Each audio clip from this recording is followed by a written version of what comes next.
আপু যারা এই কাজ করছে আল্লাহ বিচার করবে। আপু আল্লাহ বিচার করে না। এ পর্যন্ত অনবরতই একের পর এক হইতাছে।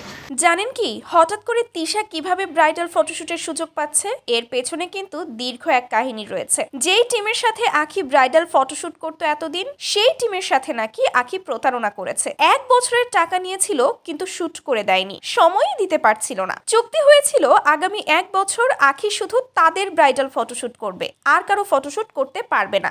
কিন্তু একটু ভাইরাল হওয়ার পরেই আখি অনেকের কাছ থেকে অফার পেতে শুরু করলো এবং লোভ সামলাতে না পেরে সবাইকেই সময় দিতে লাগলো। এর মাধ্যমে কি হলো? সবাইকে সময় দিতে গিয়ে যার সঙ্গে 1 বছরের চুক্তি হলো তাকে আর সময় দিতে পারছিল না। তাই তো সেই টিম আখিকে এখন বাদ দিয়ে তিশার সাথে কাজ শুরু করেছে। আর তখনই বিষয়টা আখির গায়ে লেগে যায়। নানান ধরনের পোস্ট শেয়ার করতে শুরু করেছে সে। এমনকি একটা পোস্টে সে এটাও লিখেছে, আলহামদুলিল্লাহ, এভাবেই কাছের মানুষদের আস্তে আস্তে চিনতেছি।